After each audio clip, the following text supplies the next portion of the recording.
6 manipulative behaviors to watch for at holiday gatherings. If you overreact, you've given them a victory. Now, the key points are holiday gatherings are breeding grounds for manipulative behavior. Triangulation involves recruiting a third party to use as leverage in a relationship or argument. Machiavellian advanced detection and resistance is a set of skills for outwitting master manipulators. Gonna find out who's naughty or nice. If you remain alert for manipulative behaviors this holiday season, you'll probably spot some or all of the following during get-togethers. Here are 6 common tactics. Gaslighting. There were so many searches for this term in 2022 that Merriam-Webster named it their word of the year. It's a type of deception intended to cause someone to question what is real or factual, or to question his or her judgment. For example, a relative who repeatedly drops hints that a woman is overweight or eating too much when her weight and appetite are normal might be gaslighting her.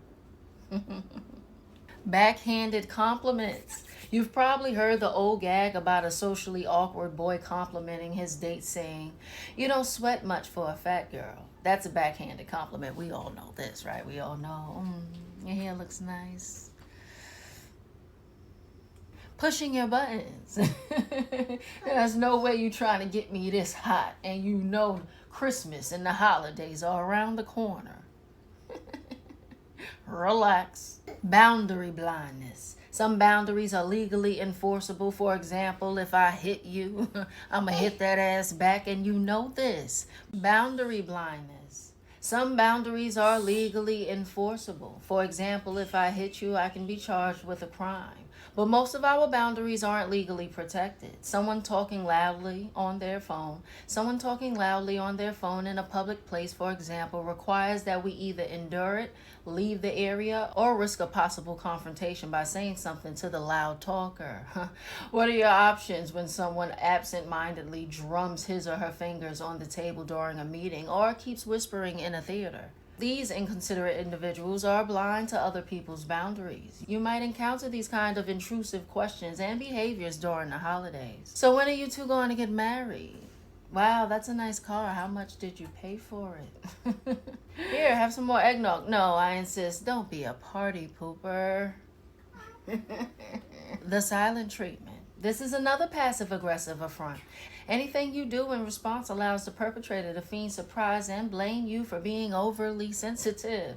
Usually the best response is not to change your behavior in the slightest.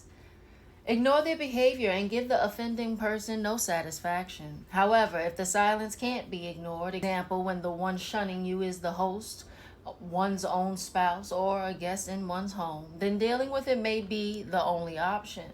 Leaving or asking the guest to leave is probably best. You might politely inquire about their muteness, but any response will likely be defensive and not amenable to resolving the matter.